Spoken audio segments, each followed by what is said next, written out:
Nice to meet you too. Really excited to talk to you about this show. I've been a big fan of The Wire. I was able to catch the first episode of this show. There are some similarities.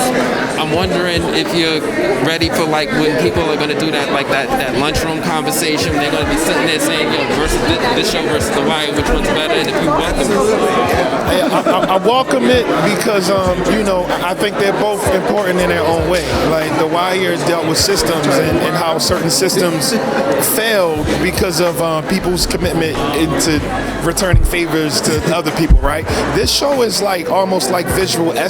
I don't think there's ever been a more nonfiction show in history of television because in the writers' room, we sat in front of piles and piles and piles of court documents, proffers, victim impact statements. Like we actually pulled all of this information and then compiled it together when we made this show. So I think they're both important, but this is it's important in a different way. Revisiting Baltimore, there's a lot of still heavy talk about social economic issues. Do you think there's any improvement, any hope for Baltimore bringing light to it? There is hope.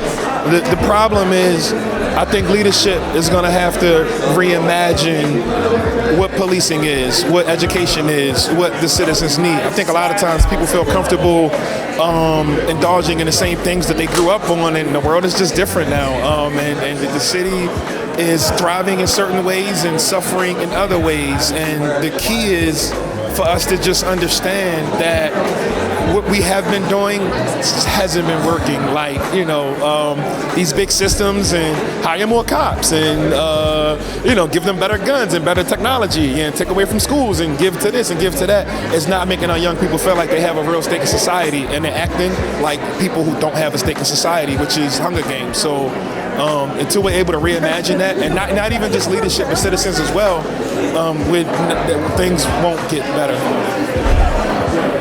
Is there any message, anything that you want to say to the youth or this new generation that's going to be taking in this type of storytelling for the first time? Anything that you want them to walk away with specifically? Yeah, I want them to know that just because this is how it is, it's not how it has to be.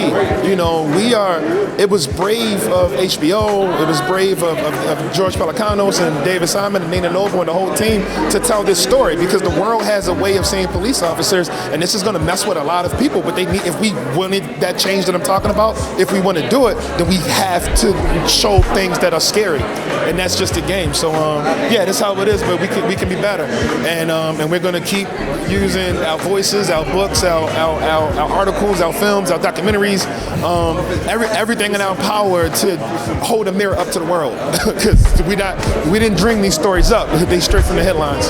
Amen, bro. I appreciate it. Thank you so much. Check it out, yeah. Scared money, make less of it. Don't ever let the chance pass you by. Just keep your eye up on the prizes. Life keeps spinning, these rules I break them. Life keeps spinning, them risks I take them. Run way to a bag, nigga thought you in the way, but I flew by. That G6 was in the